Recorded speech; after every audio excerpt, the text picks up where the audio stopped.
This is Unexpected with Hannah Love. In this podcast, you will gain a new perspective of how God loves you enough to call you to things that you couldn't have imagined for yourself.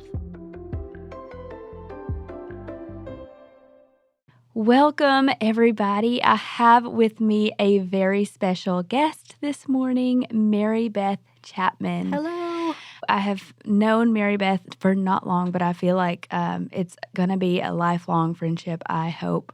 She and her husband are the most wonderful people with incredible stories, not just one, but their whole life, I think, is a story and a testimony. So I'm so excited to get to share that with you today. Before we jump in, I am going to read a little bit about Mary Beth. Mary Beth Chapman is the co-founder and chairman of the board of Show Hope, a nationally recognized nonprofit in adoption advocacy and orphan care that she and her husband, Stephen Curtis Chapman, founded. She is a speaker and a New York Times best-selling author. Mary Beth, I know it's hard to hear your own. See, Stephen had to tell us that you wrote a book. I would never have known this about you. Well, thank you for the kind words that you read. But yeah, it's. I'm not listening. Yeah, but thank you. Thanks for having me. I'm glad to be here. Well, I am thrilled, and I feel like there's going to be so much that you can share with our listeners today about the unexpected places in your life and your story that will give hope. Yeah. Well, thanks for having me. I'm excited to be here and excited to chat with you. I actually get a lot of questions from my audience about how to deal with grief or loss, and so at some point, I know that you'll pull that out in your story too. So so I know a lot of hope and good is going to come from this conversation. Okay, well, great. I'm just going to throw it on over to you. All right. Well, I was born. How far back do you want me to start? Yeah, I was born. You know, I can kind of start where Stephen and I met, which is, an unlikely place. Yes. I think people who are familiar with our story, a lot of people know my maiden name was Chapman. So there's that odd. Yes. I always say that's why our sons are so strange. No. Stephen and I met at Anderson University. It's a small Christian college in northeast Indiana. And neither of you are from Indiana. No, so. I am from Ohio, and he's my little country boy from Paducah, Kentucky. Mm-hmm. And we shared a mailbox because our last names were the same, and that's the providence of God, right? I love it. God has a sense of humor, and he literally says, he picked up a piece of mail and was like, Mary Beth Chapman. Well, man, wouldn't that be crazy if I met and married her? Just kind of that passing thought. Mm-hmm. And there you go. We met early in my freshman year, his junior year of college. We were engaged 6 months later and married 13 months later. So from the time we met, we married in 13 months. So it was kind of fast and furious, and he was planning a move to Nashville. It was a little bit before the songwriting had started, and the reason he was in Anderson was this amazing guy named Bill Gaither. Many of you guys will know, kind of wrapped his arms around Steve and was helping him and kind of with his songwriting and mentoring him. And so it was the time to move to Nashville. He transferred to Belmont College and was part of the Belmont Reasons back in the day. And I always say I went to work to support his habit. Yes. The habit of songwriting. So I went to work at a hospital here in Nashville. 6 months later, I was pregnant with our first little baby girl, Emily. Even in Stephen and I coming together, it was a really unique situation in that I had given my life to the Lord when I was 5 years old and knew I wanted to follow him. But as life happens, crazy things happen. And I was in a place when I got to college where I had kind of recommitted my life to the Lord. A lot of crazy things had happened. And so Stephen and I kind of entered our marriage with kind of a newfound commitment to really want to raise our kids, in a way that not only led them to Jesus, but where we could just really wrap our arms around them and live authentically and honestly with our story with them. So anyways, that's where it started. I don't know where you want to go from there to. Well, I will say that I'm reading your book. I have not finished because I fall asleep when I get still these days. Well, and you're just a little busy I have these days. I have a 6 6-week old at home, so I'm still a little in the foggy phase. But one of my favorite parts is that you say in your book that you would have been happy to marry an accountant, someone who is stable. That's right. And structured. And I laugh at this because in my own, life, I was like, I'm going to marry someone and we're going to live in my small town with a white picket fence and everything's going to be nice and orderly. White picket fence was said multiple times in my head, yeah. And then bebop's along this, singer, songwriter, creative artist person, and it's the last thing that they is definitely don't have stable. Fences around them. They're not stable and they don't have fences. That's right. And so I just thought it's so funny the way that God, He knows what we need and He knows the people that will pull out the best in us. Because now I think back and I'm like, man, how boring would that have been? Right. I think when we grow up a certain way. My daddy worked for International Harvester 30 years. It was went to work, came home, went to work, came home, and super stable. We didn't know what we didn't have. I had a great life growing up, but it was the same. I mean, I went to the same school, kindergarten through 8th grade. Then I went to the high school, 8th grade through 12th. My parents are still in the home that I was 10 months old when they moved there. And so stable. That's right. Same. Never rocking the boat. Never rocking the boat. It was just, that's what I just envisioned. And I thought, well, the safest would be accountant sounds, 2 weeks off for vacation, busy at tax time, all the things. Yes. And it's just like, I always used to, tell Steve, was like, that was kind of my idea of tall, dark, and handsome was the stable accountant. And he's like, oh, you got short, blonde, and I'm like, oh, you're so handsome. So handsome. Yeah. The parallels are striking with our story because I was just like, this is not what I had lined up, God. And God just laughs at our plans, doesn't He? Yes. He's like, yep. Yeah. Well, here's what you think you need this, but here's what you actually need. That's right. So, well, and jumping off from there, I will say I have gone through the part in your story where your dog ate your birth control pills. That's how we ended up. That's exactly and right. And you missed one pill. One. And also, we were young when we got married. Sure. I was 19 and he was 20. Life starts. We moved to Nashville. And I turned 20 shortly after, but so 6 months into our marriage, yes. Well, we thought, we'll get a puppy and see if we can raise a puppy. Well, we'll do that before, see if we can raise something. And I was working, he was in school, and I wasn't feeling well. And my mom kept telling me, I think you're pregnant. I'm like, I can't be pregnant. I'm on the pill. Well, yes, the puppy had gotten in my purse, ate my birth control. I missed, y'all, one pill. And that is Emily. Disclaimer. If you think that that's not going to matter, it does. I don't know. In 2023, maybe they fixed that. But back in 1985, it was, it happened. And that's Emily Elizabeth and one of the biggest joys of my life. Oh, man. And God, again, we make our plans, God directs our steps. That's right. And even in literal puppies eating birth control pills, God knew what we needed when we needed her. That's right. Totally unexpected. Totally unexpected. Ended up having a C-section, which I was actually ended up grateful for because I got to stay in the hospital 5 days because I'm looking at them going, you're letting me leave with this tiny human? Yes. Now I just turned 21 and I'm like, I don't know what I'm doing. Steven and I can still remember the look on our faces when they were like, okay, you can go now. I'm like, I don't want to. Are you sure? Are you sure? But God knew exactly what we needed, and it was that beautiful soul of now, I'll tell on myself, but now 37-year-old beautiful woman. So. Wow. I love that. Well, and Shay and I have looked at each other this week talking about Asher, and he was our unexpected. But I said, man, he grew us up. Real quick.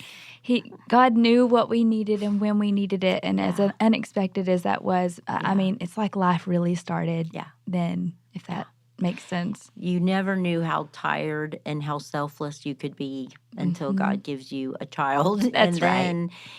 And then it's just beautiful, though. It's a beautiful giving of yourself to a little person and huge responsibility and also drives you to your knees and definitely reminds you of your huge need of grace and God's wisdom and all of it. Yeah. How did you manage a newborn and newly married life. We did the same thing, and it was really hard. Sorry. Yeah. Oh no. Well, you probably you're not finished with my book, but you probably got to the chapter Prozac is my friend. Yes. I think that's the name of the chapter. So that was the quote unquote drug of choice at the time. Because of a lot of things that had happened in my past, Stephen and I pretty much on our drive home from the honeymoon realized, this is going to be a long life and a long marriage, and I love you, but we're going to need to work through some stuff. And so pretty quick out of the gate, I think it was the wisdom of a lot of people walking with us and the Lord prompting us to pretty much realize we're going to need some counseling and some work. And I needed to do some work on some things that I hadn't even realized that were kind of bubbling under the surface. And when Emily came, his career was just kind of at that. She was born in 1986. His first record was supposed to come out. She was born in February, and his first record was supposed to come out in May. And we had our apartment burned, and she was 6 weeks old. I'd had a C-section, and we pretty much lost everything we had except each other, which is what was important. Right. And we moved in with friends. The record got delayed. And of course, again, God knows exactly what you need. And even in those hard things, we look back now and go, gosh, you wish you could play It's a Wonderful Life and go, what would have happened if the record came out in 86, not 87? Because, you look back on a longevity of career, and even in those things, God knew, Right. just here's the path. And at the time, we're like, we don't know where the next meal's coming. We don't even know where we're going to live, Right. let alone, and so just really trusting the Lord. But like in the midst of all that, him trying to kind of get started, he was pretty established as a songwriter, but really felt like the Lord was giving him his own songs to sing. And so, that was hard, that struggle there. And then we miscarried in between sweet Emily and Caleb. But then again, you make your plans, God directs your step. And so we ended up in this little house in Laverne, and he was in Ohio doing a concert. And we were, back then you could do ovulation predicting kits. Okay. You could predict when you're going to ovulate. He's in Ohio. I call him. I'm like, you got to come home. You got like a 72-hour window. You got to come home. But then that was our sweet little Caleb. And so he was kind of overplanned, And so sweet Caleb came along, and then we were great. Girl, boy, we thought this will be great. Family of 4 and everything. He was getting busier and busier and busier. And Caleb was 5 months old, and I found out I was pregnant with Will. And that was probably life's biggest surprise. I was at Chuck E. Cheese, and I did a pregnancy test at Chuck E. Cheese. There you go. There's Mary Beth. I'm like, hey, no time like the present. No, we were actually meeting my brother and Steve's brother at Chuck E. Cheese to celebrate them both being pregnant. His brother was having a hard time getting pregnant. They were pregnant with their first. My brother had announced they were pregnant with their third, and I wasn't feeling well. And I'm like, I'm just going to, you know what, might as well. And so I go in and do this pregnancy test, and I sat there for a while. And I feel really bad saying that, because all life is precious and all life is just to be celebrated. But it did rock me on my heels for a little bit. And I walked out, and I was walking toward Stephen, and he could tell, he knew. And I'm walking toward him, and this had never happened before. And a lady stepped between us, and I was prepared for her to go, because I heard aren't you? And I'm like, here it comes. Aren't you Stephen Curtis Chapman? And she goes, aren't you Mary Beth Chapman? I think you worked with my sister at Friendly's Ice Cream in Ohio. And I'm like, I did. I know her. She said her name. And then, I'm a little tears trickling down. And I remember looking at this lady saying, I'm so sorry. I just now found out I'm pregnant, and I haven't had time to talk to Stephen. This lady's looking at me like I'm crazy, which I kind of was. And she just kind of walked away. That's the announcement of Will. But I say all that to say, during all that, the Lord was really working, and we were in counseling, and I was in a lot of counseling, and just really discovering, I had never really heard the term clinical depression. I didn't even know, and so in doing a lot of hard work, it was determined that I was clinically depressed, and it was like, oh, that makes total sense. And so, that was right around the time we moved into a house. I had given birth to Will. I had gallbladder attack and had to have my gallbladder taken out. And he's at the Great Adventure, which is like just Right. propelling to the top of everything. It was just kind of like the breakout moment. And you're at I'm at home with home. kids. I'm at and home with a he's 4-year-old, a 1-year-old, and a newborn. pregnant. Yeah. And it's like, this isn't the Great Adventures. This stinks, and it's hard. And my mama came, praise the Lord for sweet mamas that'll come and spend some time with you. But it was a lot. It was a lot. And so the question, going back to how'd you handle it, there's times I didn't. I didn't. And my sweet children could write chapters and chapters. And I think all these years later, Caleb was asked, so Emily's 37, Caleb's 33, Will's 32, and, have their lives going. And Caleb was asked recently to write a blog about his parents and their parenting. And I'm like, oh, but we're not dead yet. Don't write that don't write that till we're gone. But it was the sweetest thing, because he just said, you never know someone's story, but my parents have hobbled well, and so there were times that we were hobbling, and even in the highest of highs, that what the world says is, hey, this is to be celebrated, and this and this and this, there's hard stuff going on, and and you just trust the Lord with everything you have and take the next step. And Stephen and I are both stubborn enough to go, we're going to see this thing through. And I know I'm jumping kind of all around, but to reflect back on our life, it wasn't really until our first grandbaby was born, Eiley, who is now almost 12 years old. She was born in Ireland, and we stood, and I think this would be for anyone listening, we stood at her little crib. I helped Emily decorate literally a closet, like just a little square space in Ireland, just big enough for a little crib and a chair, and that was it. And we stood at our first grandbaby's crib and just went, this is what all of the battle was for. Because we both can stand here. We can hold each other's hand. We can look at that little girl and be here together. And we're doing it, and it's not always been easy, but it was just, kind of in that moment that was like, okay, the enemy seeks to devour and destroy. That's right. And we are going to continue to do anything and everything to push back to darkness. And and as you know, our story, he has thrown a lot at us. A lot. Well, and I think it's going back really quickly. I think it's really important for everyone to know that life isn't just a pretty painted picture. And people know that, but I think from the outside, especially if you're looking at an artist or a celebrity or something, it looks so glamorous. Yeah. And life must be easy and effortless for them. And there's this whole backstory, there's a whole behind the scenes that people don't know about unless we are vulnerable enough to say, no, no one is exempt, but for the grace of God. That's right. It's so important that especially women share in some of these struggles, because I know I had postpartum the whole first year, and I was never diagnosed, but I didn't leave the house. I didn't have it. Dr. Shea was gone 300 shows that year, and I had a newborn and a C-section and no family. Yeah. And 10 p.m. you're crying, and I would really just lonely. lay in the floor. Yeah.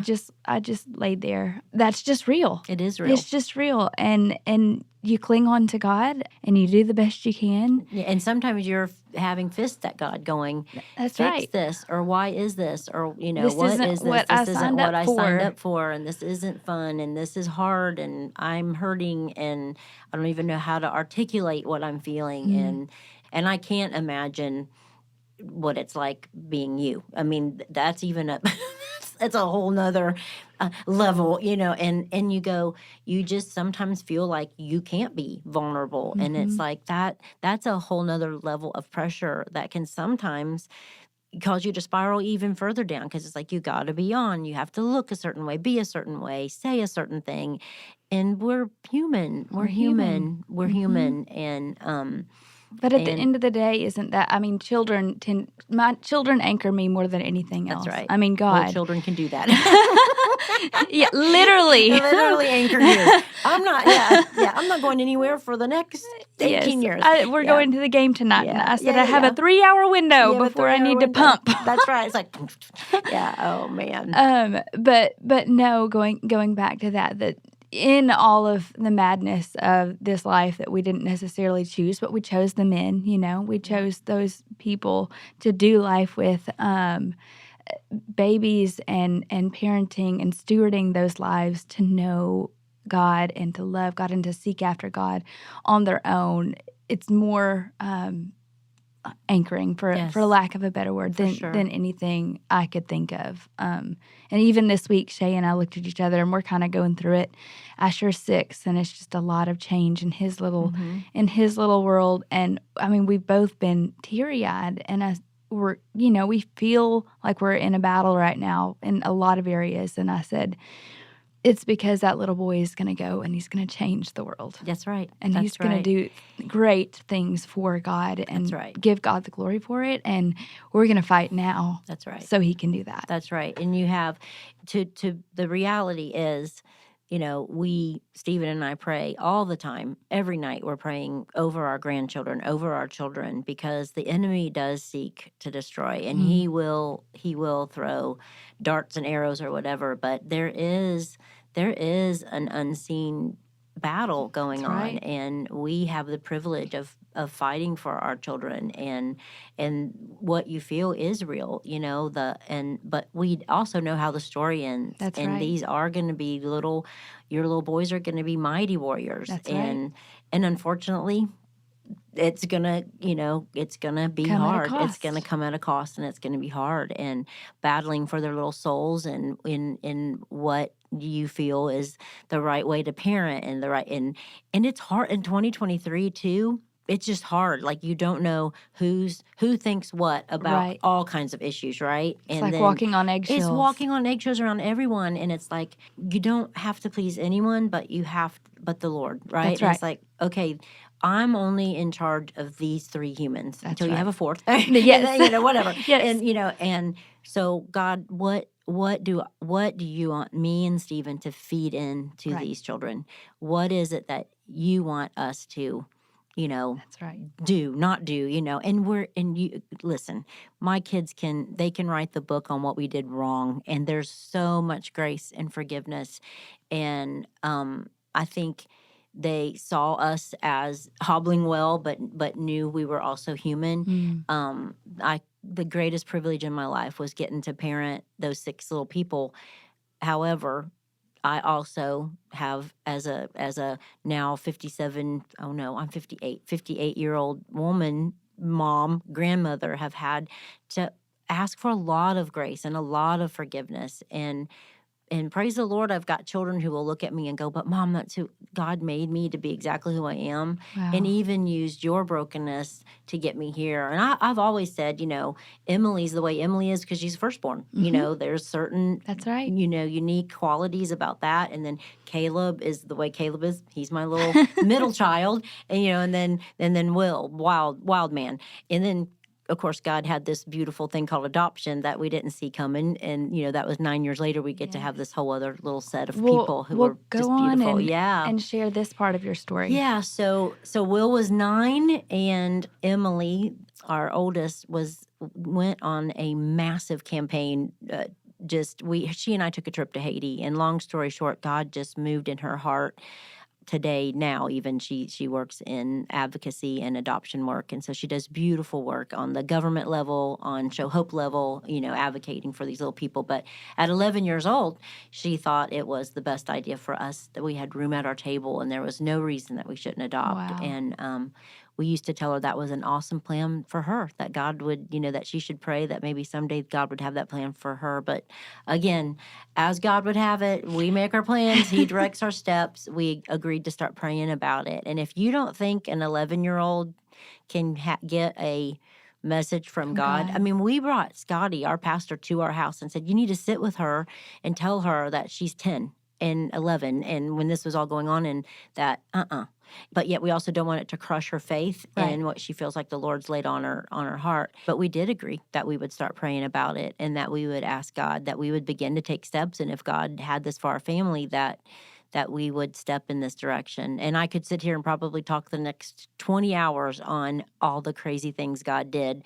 But to fast forward, it wound us up in 2000 adopting our first of three beautiful daughters from China. Shohana Hope Chapman came home in 2000, and in 2003, Stevie Joy came home, and then in 2004, our sweet Maria came home. And as God was kind of calling us into this beautiful, hard, glorious, difficult world of adoption, I never thought it would, be more than one child. And Right. then I knew in China, God just, it's just a crazy God story. I knew that Shoei would have a sister. And then when Maria came home, that's a whole nother thing. Stephen was in China, and God did this thing in his heart. And so it was this beautiful story, and hard and difficult. And that propelled us then to found Show Hope in 2003. Officially, Show Hope became. This is our 20th year. I can't believe it. But through all that, our family went from 3 to 6, and just adoption. And just our eyes opened up to the world, the need globally, Right. for children who need families, but even here locally, and we do a lot of work with foster care and stuff like that. But all of that to say is we would have never in a million years saw that coming. But again, God just had this story. And again, from the outside looking in, I think a lot of people can go, pat on the back, look what they did, da da da. Well, it was hard, and it was, and yet that's what God called us to. Not that God calls anybody else. We just were really trying to. You listen for his voice. Right. And it's been days and nights where it's been hard.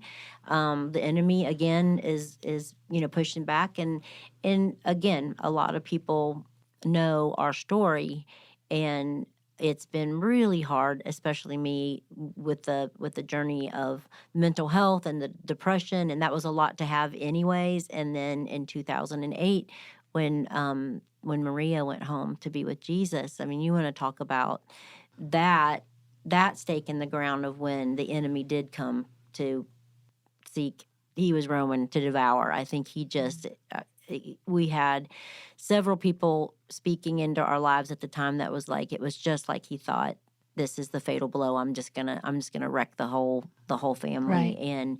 And you can only imagine the battle that began, and for our children, for our family, for our marriage, for Stephen's platform, for the work of Show Hope, for all of it. Like it was if someone dropped an atomic bomb on our family, and we had to really just had to make a decision. And it was okay, we are not gonna allow Satan to win. We're not. And it's been almost 15 years, and it's still a battle, and I still have my fist clenched, wailing and angry at God on any given day, and I have my hands raised in praise going, we're together, and my son is healthy and whole. And yeah, we all walk with a limp and holes. We say we have a hole in our heart the shape of Maria. I mean, that'll never not be there.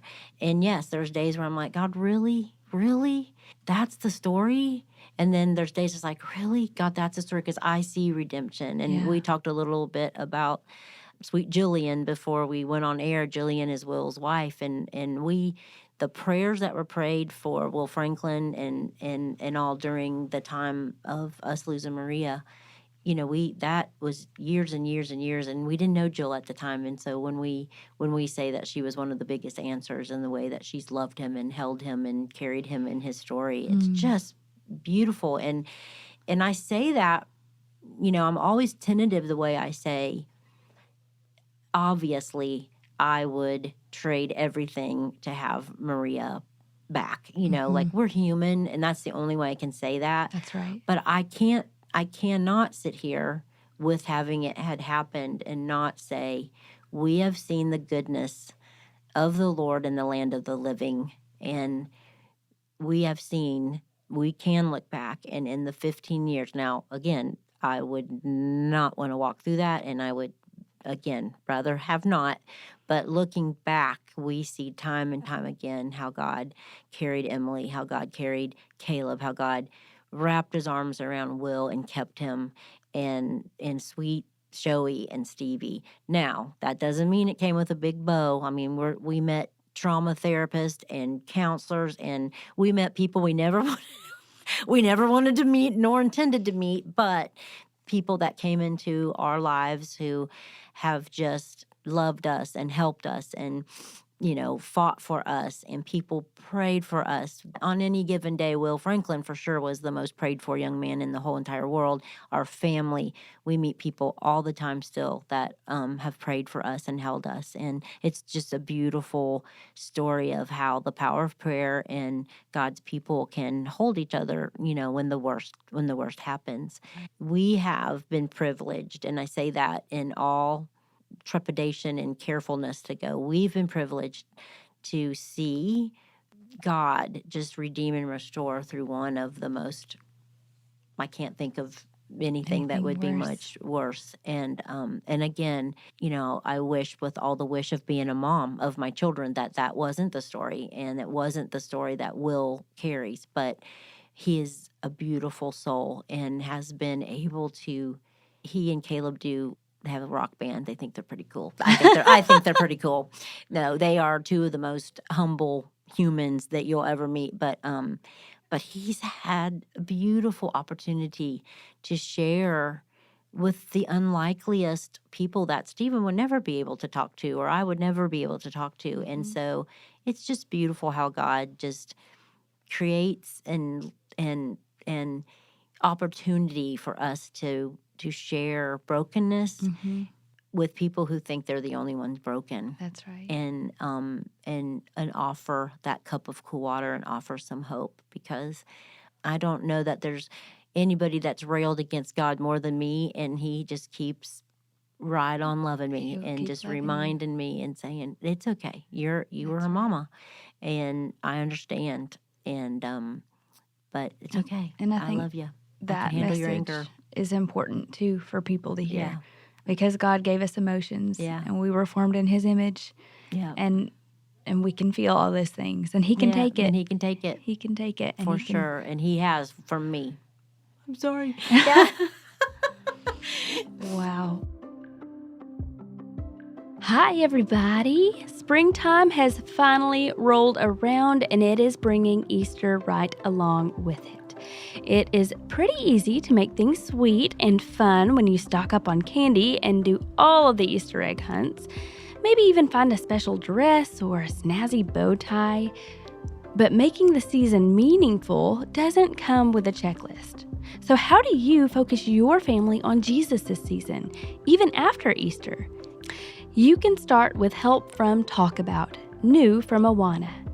Every week, the team at Talk About sends out an email chock full of helpful, relatable content, study guides, ideas to help your kids dig deeper, and outside-of-the-box creative activities, even a Spotify playlist to keep you centered while you work, play, drive, whatever you're doing.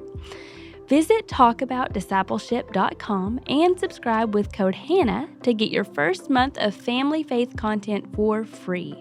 That's talkaboutdiscipleship.com.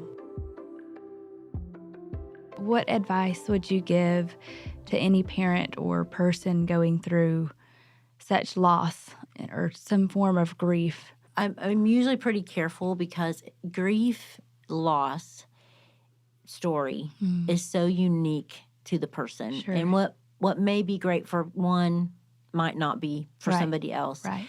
What really was helpful for me were people that would come and just sit in the really awkward silence of me not even able to talk about it. It took me a long time to be able to even put words around what happened. And I remember one of the first people that came to our house was a dear friend who was in Bible study or fellowship group with us at the time.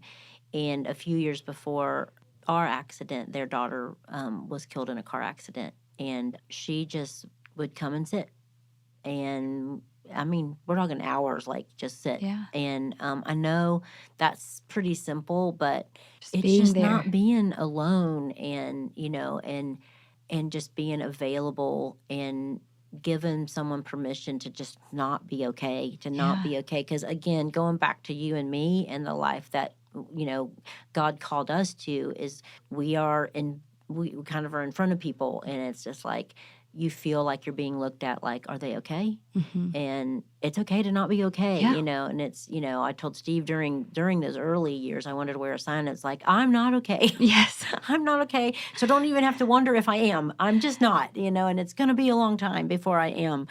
I think I know that is super simple, but just being and if you're that person, I mean, you have, it's kind of the realms, right? It's like if you see, hey, I'm not so close into that person, but you can love on the person that is loving on that person. Like Right. there's like, it's like, how can I make it easy for the person who does need to move in? And just we saw that in a beautiful, beautiful way. It's like, you've got your posse, and then Mhm. you got the, people who are like trying to serve the posse, Right. and then people are serving the people who are serving I mean, people showed up, keep showing up, because Yeah. sometimes there's a day where you wake up and everybody's, and it's good and right and true. Everybody gets back to normal, but you're not normal anymore. Your axis, your planet, everything has shifted, Changed forever. and you're walking with a limp. You're never not going to walk with a limp, and that's okay. I mean, that's the story God gave you, but also I try to be very aware if I know that someone has walked through something really difficult, and it's kind of, it's kind of settled down, it's kind of back to normal. That's a normal thing. It's going to happen, but I try to just be mindful of the fact that they're still Right. they will forever be going through it. That's So right. just being mindful of all of that. What would you say? Because in my mind, I feel like it would be a pivotal moment for my faith to either walk away, in that hurt and anger, Mm-hmm. or turn in. Mm-hmm. Did you have to sit in that? Oh, yeah. And I think that's a verb. I think I'm sitting in that, I think that's an action, that it's a choice. And I don't think it's a one-time choice. With my journey through depression and stuff, you talk about battling to even get out of bed. There were days Yeah. I didn't. There were days that it was just like, I'm just going to let the darkness go. I'm done. You know what? It's all the stuff. It's like, really? Stephen's chosen, he's decided to do this, and he's given his life to ministry, and it's, he cares so much about people and wanting them to know. The bargaining you start doing is like, Right. and this is what happens. what- Like, this is what you do. Like the next day it's, you know what? I'm still here and I still love you. And yeah, so sitting in that and still sitting in that. There are days, no, I made a decision. I talk a lot about, I went on a free fall of faith, and I kind of face planted. I kind of face planted right back, face planted on the rock, which is Jesus. And I know that sounds very, very Christian, but I gave my life to the Lord when I was 5 years old. And there's been a lot of times where I've kind of gone on a journey, right? Sure. Well, this one, it was like, okay, I'm either going to make a decision now and hold on to it and know, so that when I get to the place where I'm questioning it again, okay, wait, I landed. God was still there. He's not forgotten me. He's not forsaken me. Jesus wins in the end. Love wins in the end. And so I have to remember that. But there are still days that, everyone always asks me, what do you listen to in the car? This is telling on myself. It's usually deathly quiet, because it's when I think Uh-huh. and pray and ask God all the questions I need to ask him. I listen to a lot of country music. Me and Stevie Joy, we're like, have you heard this one? Have you heard this one? That is so funny. And Curtis Chapman. No, yeah. Yes, yes. No, we love us some CCM too. But it's when I get my, when I acting like I'm all 18 again. But I talk to God a lot in the car, Mhm. and he just reminds me. It's like, hey, I still go, really? Are you really there? Are you really, really there? Because I'm still fighting this anger. And he just reminds me, remember when you made a decision. I'm right here. I'm right here. I had to sit in it. Sometimes I still sit in it. I just made a decision that no matter how hard and no matter how many questions I'm deciding. I've decided I land on it's all true. It's either all Yeah, true or it's all not. that's I'm right. not gonna. I don't want to be on the side of it's not true, right? It's all true. It's all true, and Jesus has shown us that, and that's hard to say on any given day, but it's all true. It's all true. And I mean, I know that this is just like skimming the surface of your Right, life. right. It's like Yes, I it's feel hard like to I've been like, yeah, it's hard to like give a cliff notes of your yeah. whole life in one sitting. But I know from the times that I've talked with you that God's goodness has showed up over and over again. And even in your book, you tell stories of like His provision, Yes. just down to the dollar. Yeah, down to the dollar. Would you care sharing the story about the flower petal and the name of your book? Yeah. Okay. So the name of the book is Choosing to See, and it was pretty easy to name the book. When Maria passed, we didn't come home. She passed away at our house, and so we didn't come home for it was 2 or 3 weeks. We went and stayed with Julia's mom and dad, our daughter-in-law, who are just dear, dear friends. But we did have to come home briefly to grab things for the memorial service, and we walked into our house. Maria and Stevie Joy loved art. They were Maria had just turned 5 a few days before. Stevie Joy was already 5. They were just 7 months apart, and so they had these art tables in our kitchen, and they would glue and tape and glitter. You have a 6-year-old, so you know how that goes.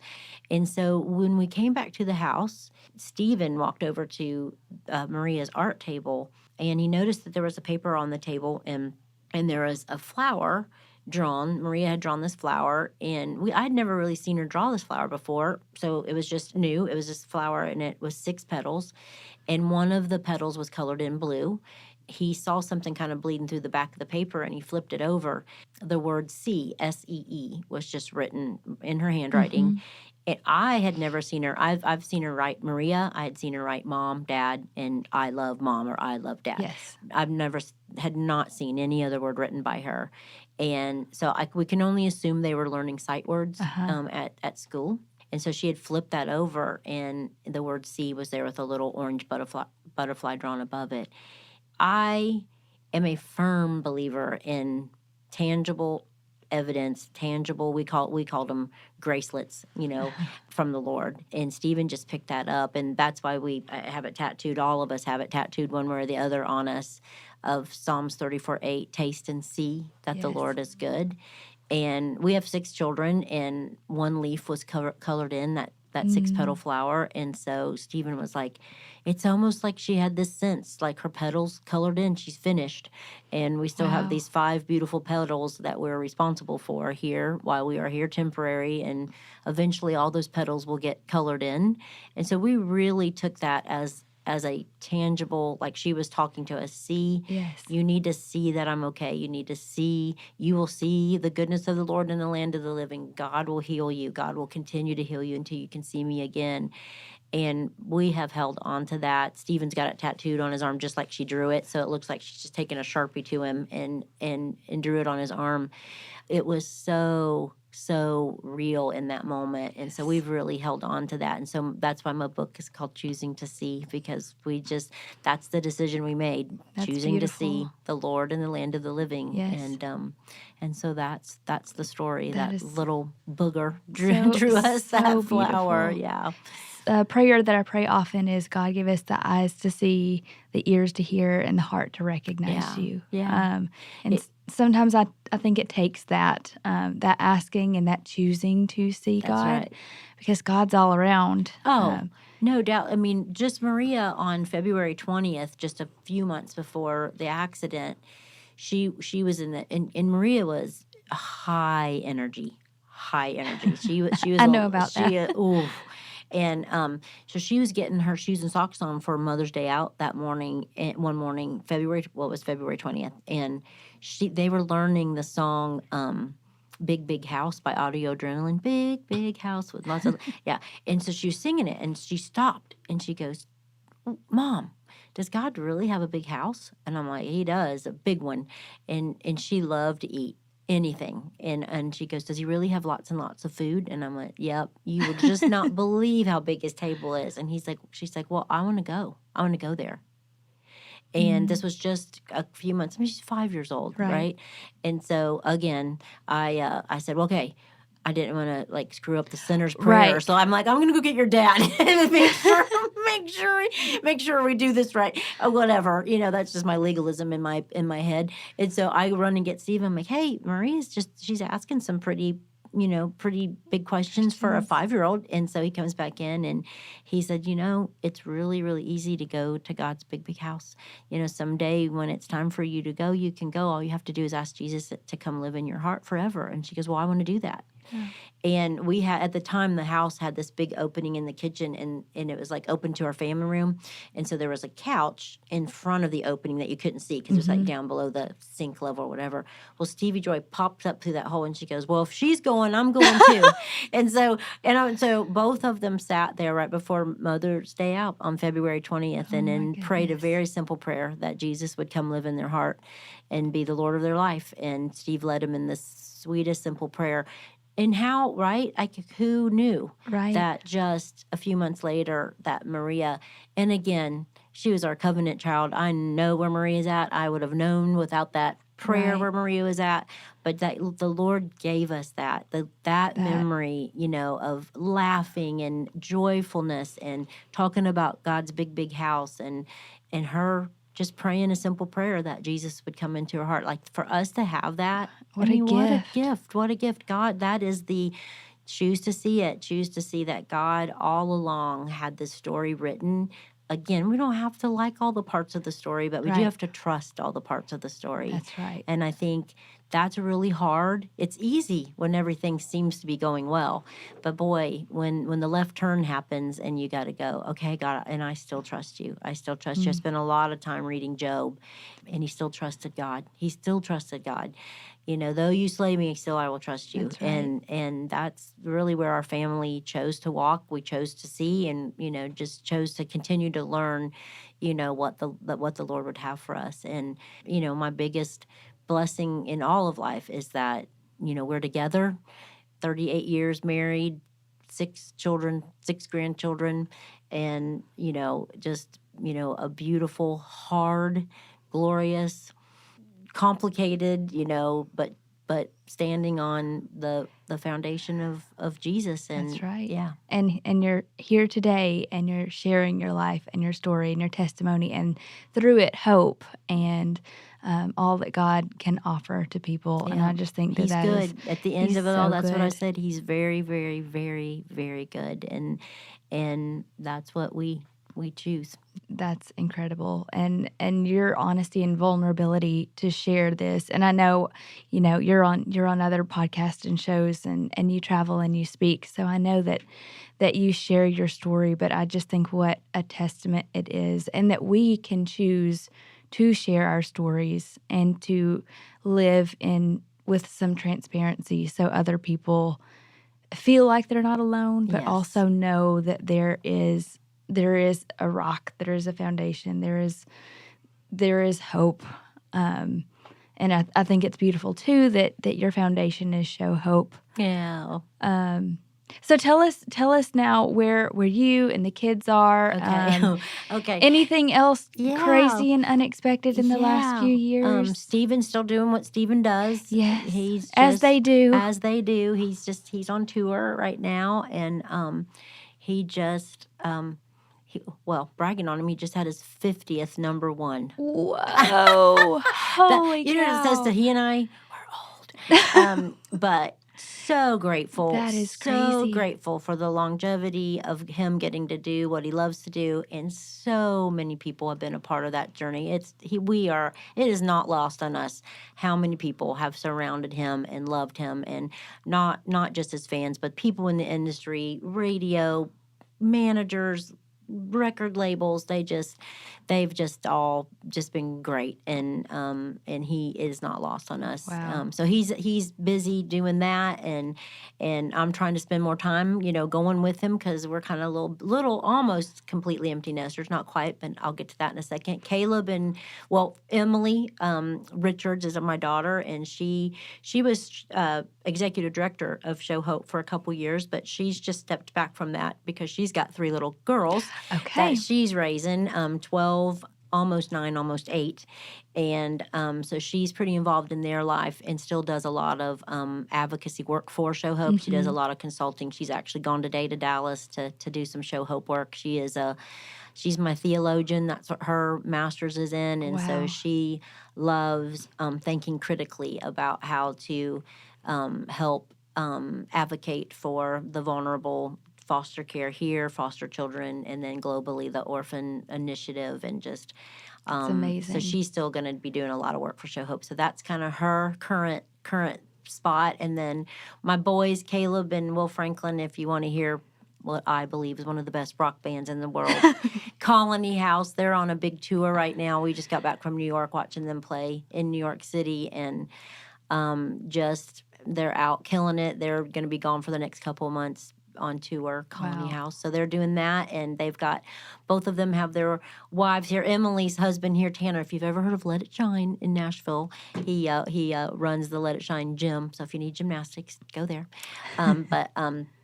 Anywho, so Caleb is married to Julia. They have 2 littles, Ollie and Noble Day and Olive Eloise. Oh. And then Will is married to sweet Jillian, she's Jillian Edwards, an artist, so she's busy in her own right, songwriting and working on all kinds of stuff. And so they have sweet little Willow Faye, and they call her Faye. And then Shohana is graduating in May with her master's in social work. She'll be done at the University of Alabama. And she's going to spend a little bit of time in South Africa this summer doing some stuff. And then we'll be at the game tonight, too, because our daughter, Stevie Joy, is a co-ed cheerleader for the University of Alabama. And so they play tomorrow, but we're going to go down and watch some of the games as well. But she also made Team USA. So she's on the World Team USA. And so she is, looks like she's going to be competing in April at the World competition in Florida. Incredible. So we're going to go down and support her for Team USA. So she does all the flipping and flopping and, up on top of a guy's hand. So she's 4'8" and mighty. Wow. Yeah. Look at that legacy. Oh, it's fun. Keeping us busy. Sometimes I like to look at families and say there's a reason that they have been through what they've been through. Yeah. And she's a sophomore at the university. So I would have never said they'd be at University of Alabama either. That's crazy. That is You're crazy. going because is Arkansas playing? Arkansas. Yes. Who they play? Woo Pigs. We're playing Auburn, I believe. Okay. We'll root for Arkansas because we. Thank you. I appreciate it. We need all the help we can get. Yeah. We can knock down those free throws. That would be great. Yes. Well, sorry that we sidebarred there at the end. Yeah, but no. I have so enjoyed having you on, and I just can't wait to continue to know you and keep up with you. Yes. And I'm so thankful that our paths have crossed. Me too.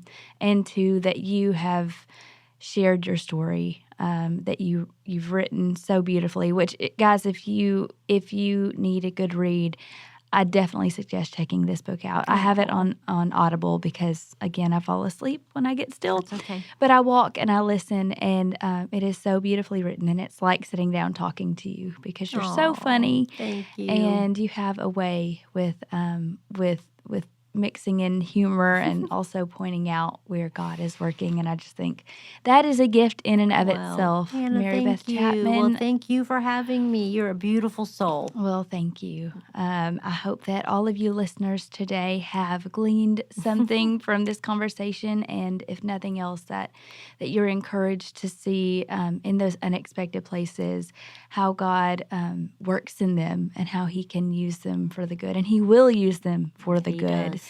I'm just going to declare that right now. Even if you can't see the end of it, even if you're in a fog or in a depression or in a state that you can't imagine seeing light again, God is still there. He is. And you will see, the end of the story one day because it's already written. That's right. So we love you guys, and Mary Beth Chapman, I love you, and I'm so thankful to have had you on today. Thank you. Thanks. Bye, guys. Bye-bye.